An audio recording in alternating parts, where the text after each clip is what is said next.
100 years ago, the dark wizard Hollowell raised an army and tried to conquer the world. He was stopped by an unlikely hero, Sheriff Aesop Stormwood. As Hollowell died, he prophesied that he would be reborn twice more and rise again. Stormwood looked him in the eye and said if Hollowell did, his descendants would strike him down. Sheriff Aesop Stormwood went on to form Stormwood and Associates to make sure they'd be ready for Hollowell's returns, a private detective, security, and federally licensed magic users agency. 25 years ago, Hollowell returned for the first time, and a Stormwood made good on Aesop's promise. But the third coming of Hollowell may not be so far in the future. But the young Raz Stormwood just might know it's coming, and she plans to be ready.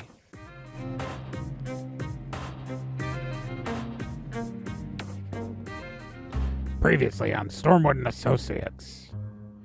Okay, I'm going to give it to you straight. This whole thing's a complicated mess. The team was hired by a church to install some security because a bunch of magical artifacts were there. Well, guess what? We didn't do a great job. One of those magical artifacts got stolen, a ring, which can, in theory, resurrect people. It was evil wizard's ring, whole history of this church. It's confusing. Anyways, there's also a bunch of impossible stuff at this church, including a whole frickin' city of little people from the Fey realm, mind flayers walking around, and as a member of the clergy. It's a whole weird ass thing. I'm just not even joking. Anyways, right now, a nun was killed and resurrected, and our heroes are trying to figure out what the heck happened. And so they've narrowed down a list of possible suspects of who could have used the magic required to, utilize this item. And, well, they got a list. And it's time to go through that list. All right, guys. I'll help you with this list, says Marisol. Let's go upstairs. I'll go help you guys get them. They're probably in the dorms cleaning up.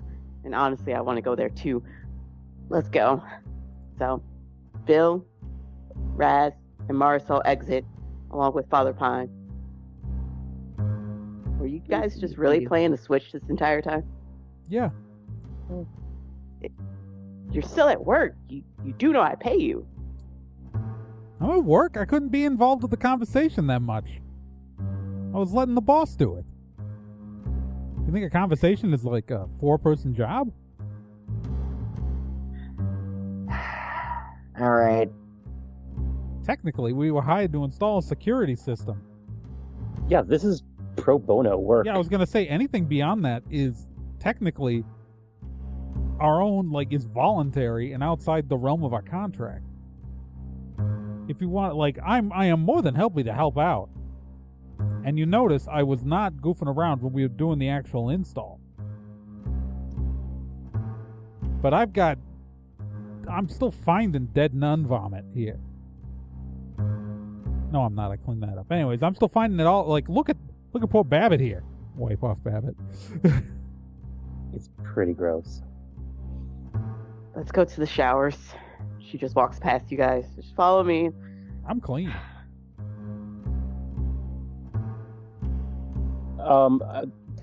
Point of order. I tried to get into a closet to maybe check out some towels, and I was required to sign a form, which I did not do. So, what's up with that? She looks at you like, that's my auditing. I'm the one that purchases everything, so I have to keep track of how much we don't have. That's it. These guys are really obsessed with signing things, and it makes me very uncomfortable. It's real weird. And I do paperwork for part of my job. I'm telling you, old magic.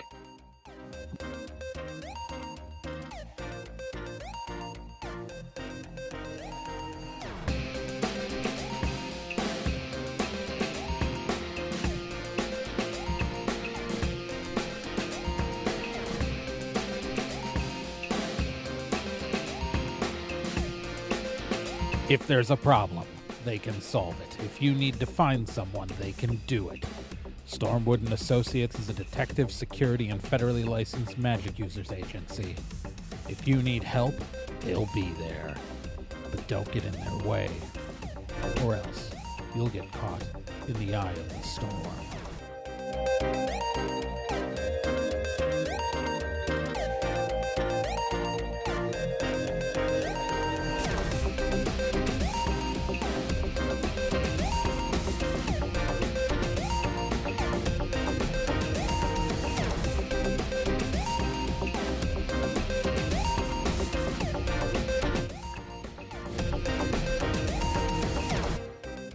All right. So we got to figure out where this stupid ring went. There's a beeping that goes off at Father Pine's hip, and he checks the beeping noise, and it's his beeper. And he's like, huh. Sure, Says 911 from Father Odell. All right, let's go find Father Odell. Where is he? He'd probably be in the showers. So you guys go upstairs through the library, and you head towards the second floor. Okay. On our way.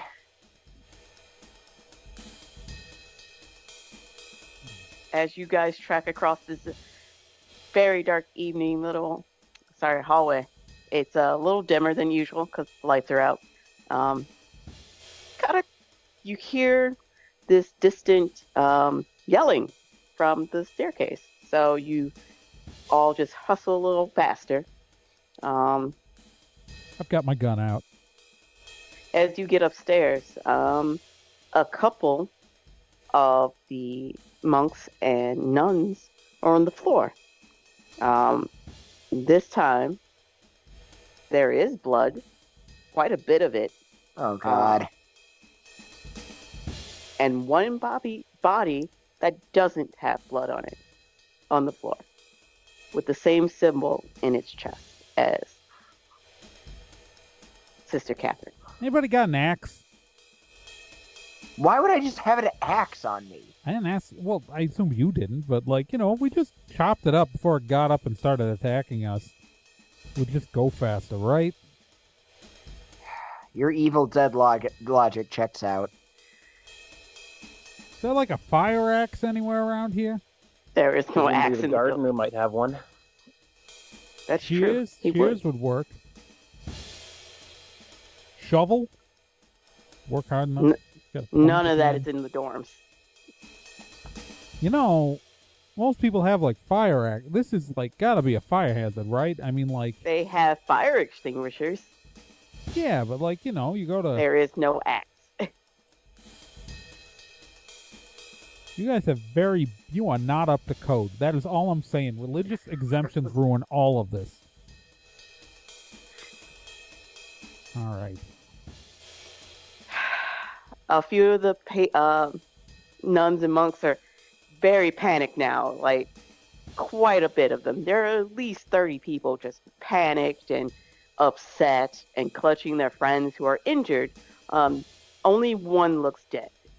Raz, I'm thinking we need to start carrying Beryl Mackay has it right. He's got a sword on him at all times. Right. God, we are dumb. Did you just compare our intelligence negatively to Barrow's? I don't know. He's manages to walk into busy places with a sword strapped to his back, and no one says anything. I think he's got it figured out. You got that confidence. Right. Yeah. All right. So we got a bunch of dead bodies here with blood, and then one. One dead body. With the symbol. Many injured people. Yes. All right. Does anybody look like they're in dire health, like they're about to die or anything? No. Okay. They are cut deeply. They are bleeding. But they don't look like they're going to die. Nothing critical. Right. No. So I was checking because these poor fodder characters. All right. Who's the dead one? Is it someone important? The dead one is not someone important. Can we just lock this thing in a closet? I got a lighter. Can we just burn it? Well, Inside the we are dorms? inside a wooden structure. Like wood and stone, Thought but it there's was plenty of stone. wood here. There's stone, but there's wood, and there's carpet, and there's furniture. Okay, so Also, the police are coming, and that's evidence. So is there a closet that we could lock this thing in? Like, where are the towels kept? That like we could like lock it in there. There's a key. make you sign a As you form? guys are, discussing this, Bill, wait, actually, everyone roll me a d10. Oh man. 4, 6. 8. 1. Who got one? That was Raz. That was Raz got Okay. a 1. Everyone but Raz. Just for a split second in all the chaos, everyone but Raz sees the blood just sort of moving in a direction to behind them, like towards the stairwell. You just see the blood flowing backwards. Follow that blood. Hey, you guys, lock the corpse in like a Gross, closet or following. something. What the hell? Injured people, lock the corpse in a closet so it doesn't start killing people. Follow that blood. As you follow the blood, you try not to step in it, by the way. It's going down the stairs, and it goes all the way towards the end of the hallway. It makes a right, and then it goes through and underneath the it makes a left, and it goes through the altar, and it goes by the giant statue of their patron, Saint Vara, and covers it. So what was a pretty white marble statue is now a bleeding statue. Oh, I'm getting some real Exorcist vibes right now. I don't know. It's just You look. stupid blood magic. You should do that for Halloween decoration. What is stupid about blood magic? It's Oh my easy. God. I mean, it's not hotter than any other kind of magic. It's just a specific type. It's just so cliche. Like, it's really, really like 1970s. You know what I mean? How are you jaded about magic? How did you become a magic user if you're so blasé about it? Well, I'm an elf, so it's easy. You know, like, my whole race does magic. And secondly, I've spent my life raised in a licensed magic users agency. I have I spent spent time. my life with my mom, and she's the most terrifying mage I've ever met. Yeah, your mom's pretty legendary. I get it, but like, she's not the only one at that level, and we got people at that level working out of the New York office. I do this out of my passion for my work. I do not understand how you can just be so blasé about it. Because it's normal. I mean, just look at that. There's a bleeding statue. Like that is like every night, like every documentary about mages in the 70s has got someone making a statue bleed. I mean, like,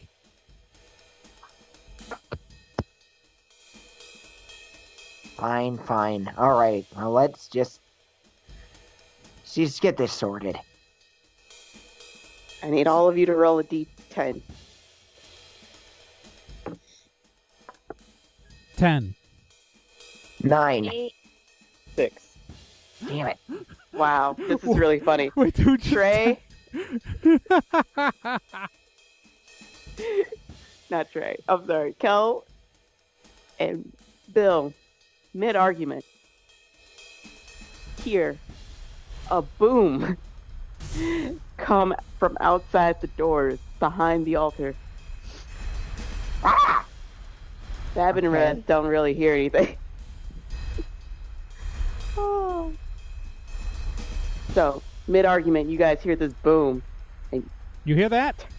Yeah, Let's go. Got my gun out. on it. What's going on? Collapsing wand out. Noise. Something behind the altar. Coming from outside, and it's the graveyard. Oh boy. You see, funny enough, 10 dead corpses rising out of their graves. Just booming through that. And you see glowing red eyes and glowing green eyes staring back at you I really hope those as they things are come out from fodder. the dirt. Oh, they are, yeah. Ooh. Okay. I'm assuming we're rolling initiative. Yes.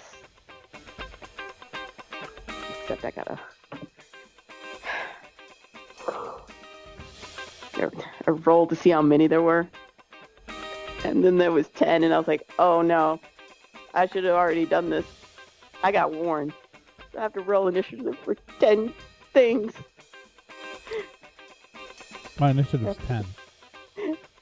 Well, good. The first one rolled a 2. If you're using default spotter stats, that means it's got Mhm. 5. Yep. I'm glad you know this better than I do. I gotta pull up the default. Because I have it. Something I'm Well, it's blanking. on What- the GM what's the- tool. The Oh. the GM screen tool, like webpage, has got the fodder guy at the right. Oh yeah, I copied it and pasted it into my little like horde and enemy list stuff. That's all. I'm I gotta- suddenly drawing a blank for what my modifiers are for initiative. Or if I do have modifiers. 1d10 plus your sweetness. Oh, okay. Then okay, 14.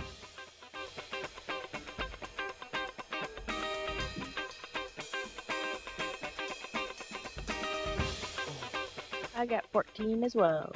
Me too. You guys have to roll the tiebreak. Whichever one has the higher sweetness gets to go first, and if that's the same, then we roll the tiebreak. Okay. I have a 4. Or Dang it. Oh my god. Wait, do we all have 4 sweetness? Yep. So roll d10s. 9. 9. Again. Also got it. Yeah. 4. Alright, this time I got 9 total. 10.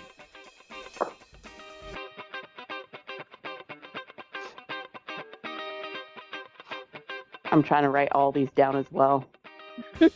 I was like, how does this go again? Guys, stop doing this to Well, me. so like you guys still get your Yeah. 14 as initiative. It's just the roll off is just to Yeah. see whoever rolls higher will go first on initiative round 14.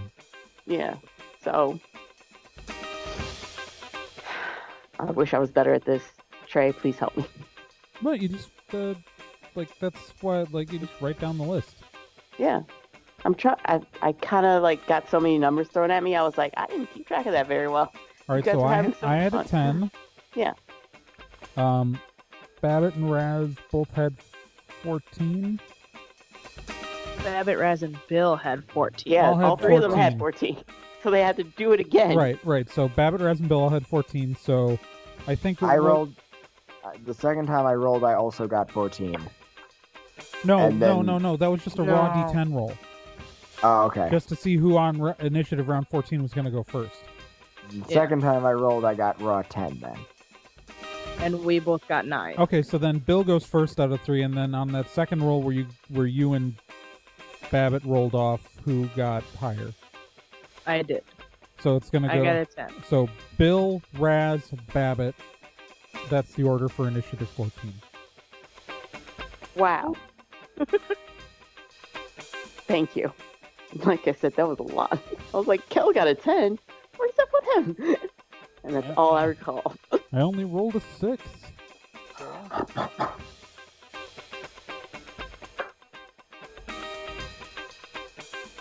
And so now you've just got to figure out where these 10 other things go.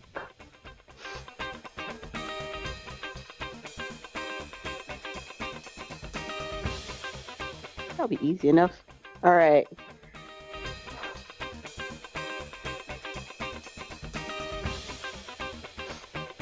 initiative roll. So I did tell you to pre-roll these initiatives. you did, and I remembered last time, and then I didn't do it this week. I did it last week, and I was like, oh, I lucked out. I didn't have to do anything too intensive, and then look at me, off my game. All right.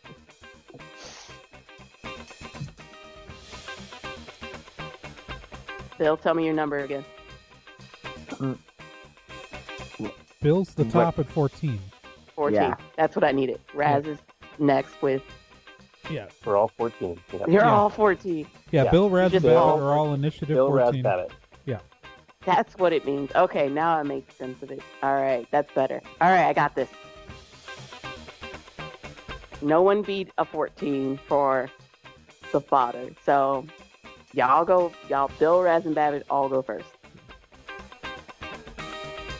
So Bill first, then Raz, then Babbitt. What do you wish to do as you see this oncoming horde? Their fodder damage stacks.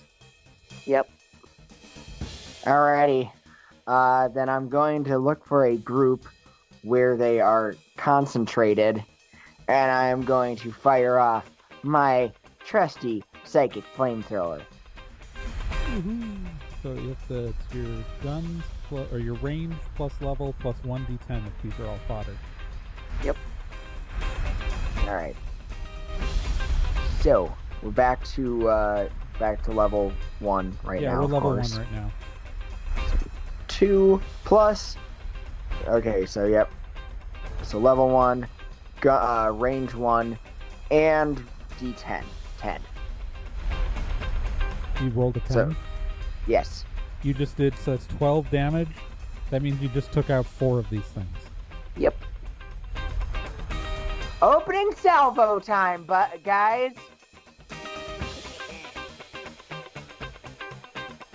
There's 6 fodder left, but before that, with that psychic flamethrower, Bill, you pointed to a small cluster of them, and these are some old bodies. I mean, they're wearing clothes from like 1970s. These are definitely dead members of the church and like dead priests and monks, and you just incinerate them, and they kind of burst in this terrifying howl, like ah, and then fall to the floor as ash.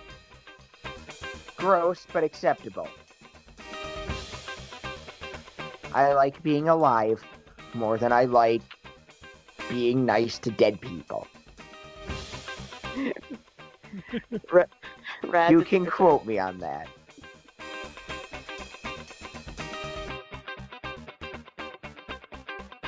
Alright, Raz, you're up.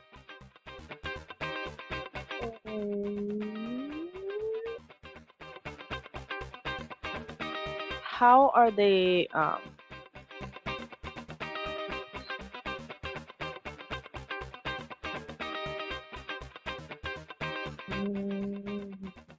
Excuse me while I think of something cool.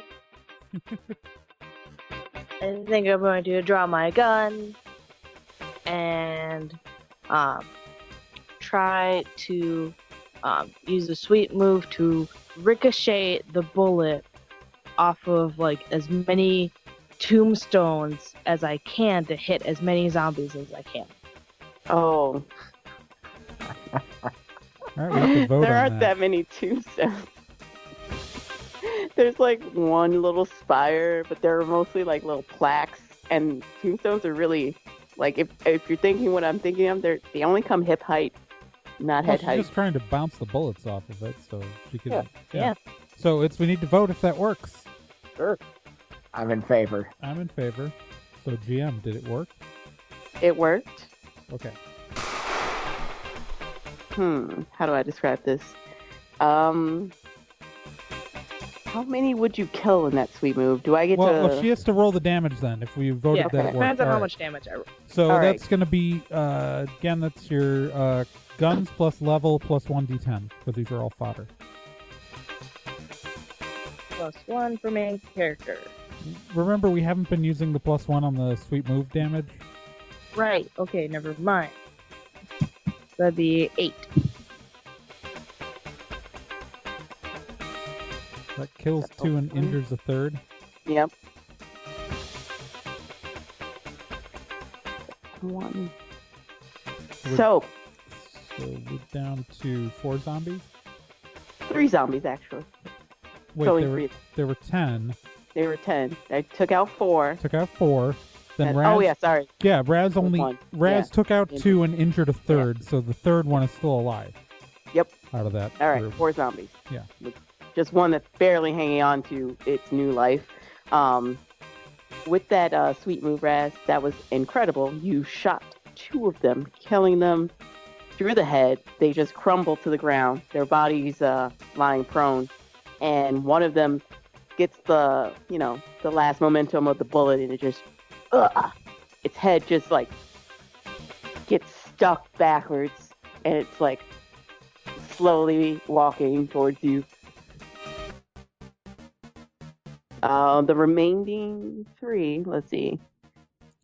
And then it'll be Babbitt's turn. Yep. And there's only 4 left, so.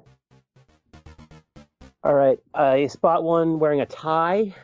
I take a big running jump and grab his tie and swing around his neck, using a slingshot move to gain leverage on this much larger person, and then manage to flip his body into a group of other zombies.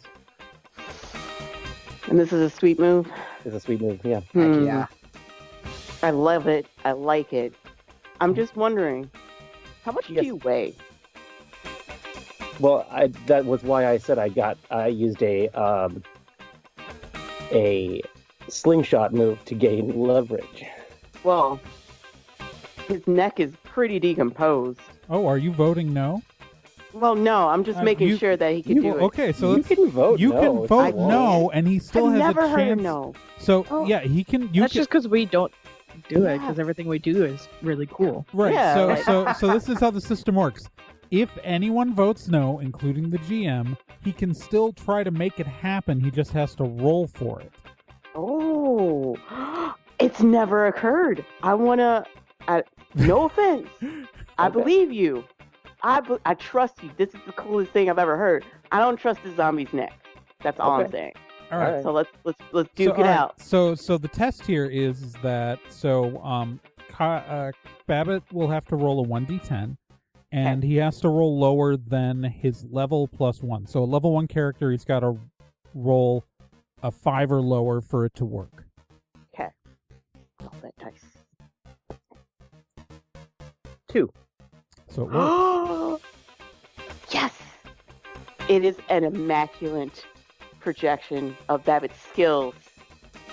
But he judged the zombie with the neck strong enough to do it. Yes. All right, so now he gets to. So that's it's a bare hands attack, or is that a melee attack using the zombie against the other zombie? That's a very good question. Oh, 'Cause man. you GM. specified the tie, Yeah. which means technically the one you were bouncing around on, you were also using a weapon on. Yeah. So I think that's So- melee. Yeah. Okay. So that's melee plus level plus 1d10.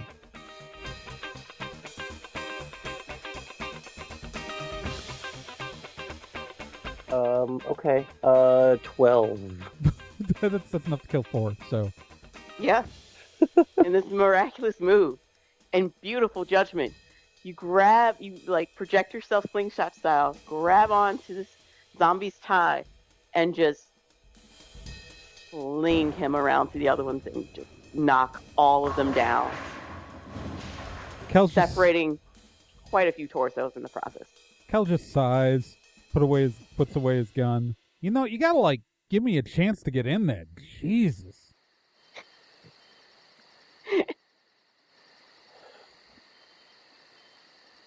Oof. We just got zombies rising out of the ground now? Yeah, we got zombies rising on the ground now. Yeesh.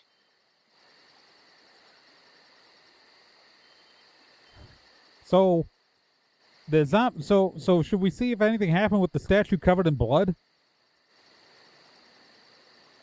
That not? seems like a good assumption. Thing is the tackiest thing I've ever seen. Should be like in As a you guys Roger Corman movie or something. As you guys walk back inside, there is a person who is dressed very normally, marveling at the statue. It's a blonde-haired girl. That's probably a good sign. Creepy children are never a good sign. Said it was a girl. How old Mhm. does she appear to be? She appears to be about a teenager, but as you get closer, she looks at least 20. Her face is less round, very angular, and she is walking around the statue, So how you doing? marveling at it. Hey, this is a weird time to be appreciating art. You just- doing okay? Just a question for the GM. What time is it right now in the game? Oh, it's like in the world? midnight. Okay. Don't you have a curfew? Marvelous, isn't it? Nah, The it's kind red of color. tacky. I mean, Beautiful. this is That's like the wrong what guy. someone thought was ominous, like Oh, creepy. late 70s, like 1977 New Jersey. Like, and I don't mean like the classy part of New Jersey. I mean like that part of Jersey that you don't ever go to. And I know I'm from there. Hmm. Fun. This is like what your Aunt Gertrude put in the front lawn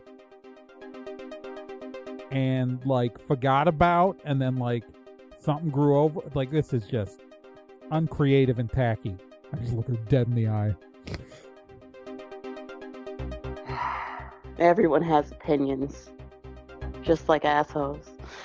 Yeah, and I feel like I haven't slept in 3 weeks, so, you know, I don't care.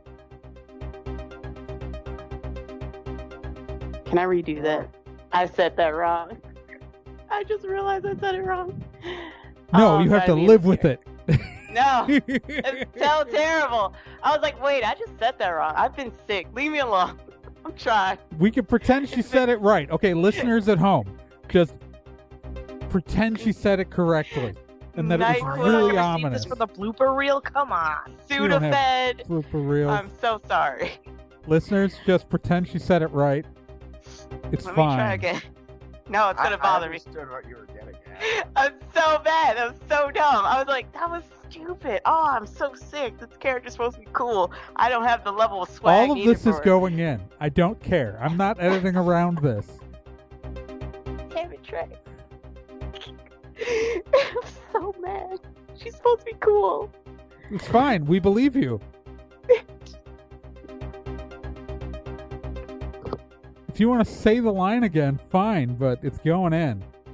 You're so mean to me. I am- You know what?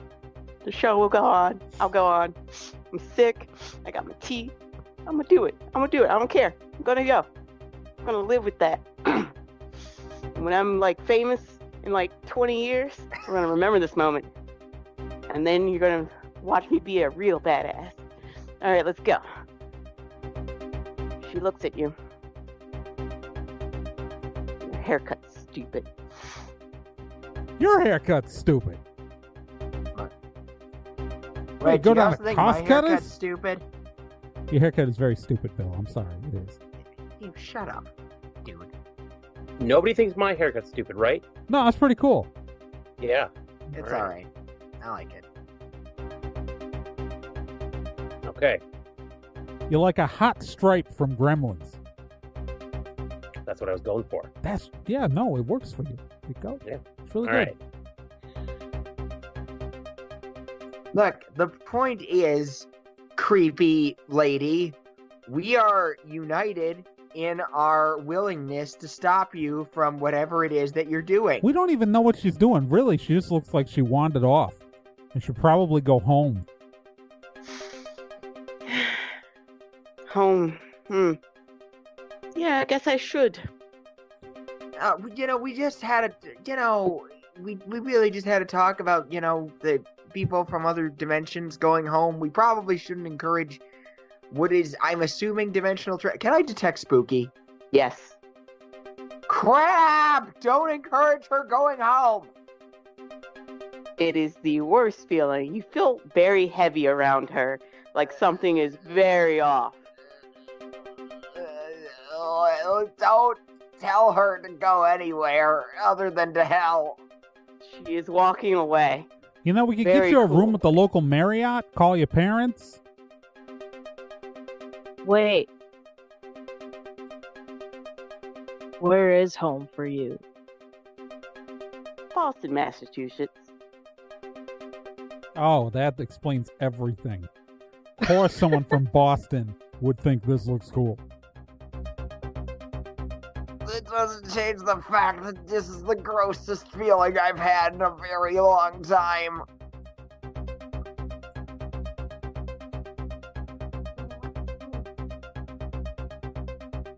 Oh boy. Oh. So, Okay. how about you I'll go be all hop right. in your car, put your Dropkick Murphys CD on, and hit the road. That's what people from Boston listen to, right? It's in the opening credits of any movie set in Boston. They use the Dropkick Murphys. That's Oh my god. Everyone roll a d10.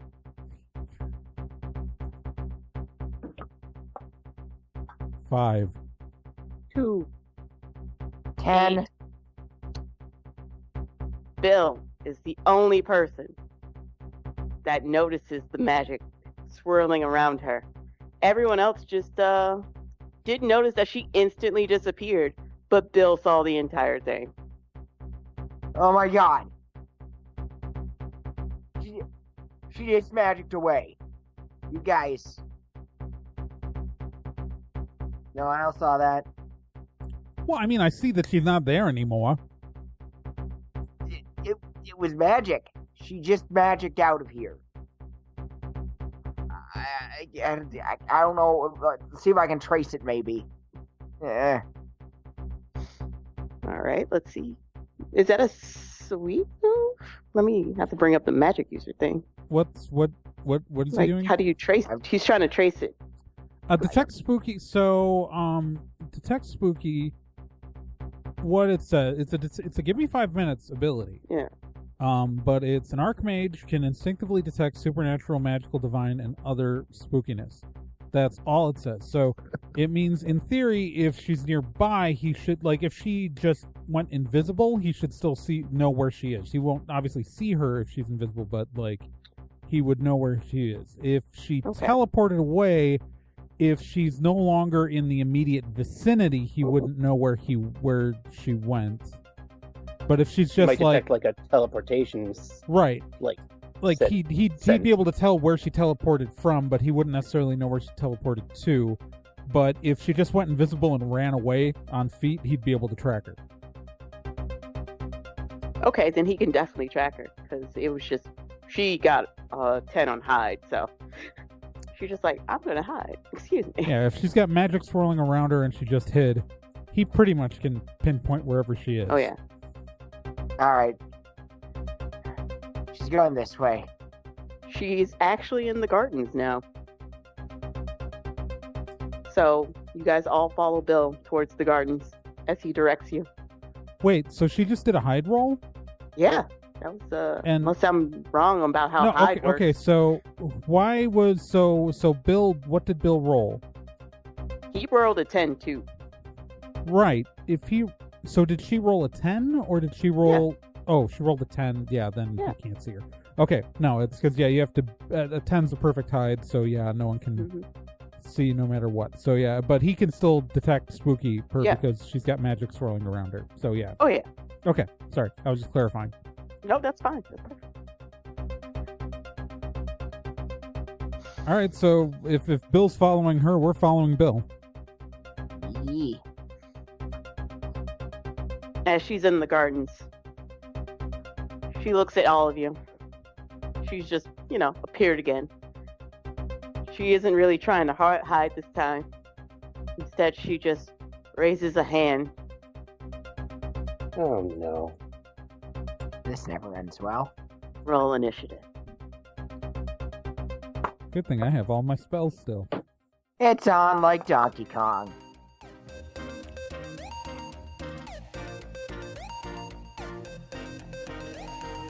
My name is Trey Dorn, and I played Kel. Raz Stormwood was played by Gen Proc, Babbitt by Kyle Johnson, and Bill by Nick Izumi. This storyline has a guest GM, Brittany Smith.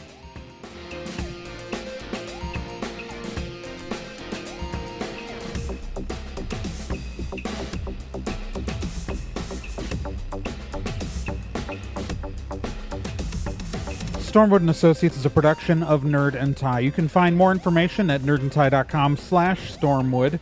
You can also find us on social media at Nerd and Tie on Twitter, nerdandtie.tumblr.com, and facebook.com/nerdandtie. This podcast can be subscribed to on anywhere that major podcasts are found: iTunes, Spotify, Stitcher, Podbean, and quite a few other places, and anywhere that takes an RSS feed as well.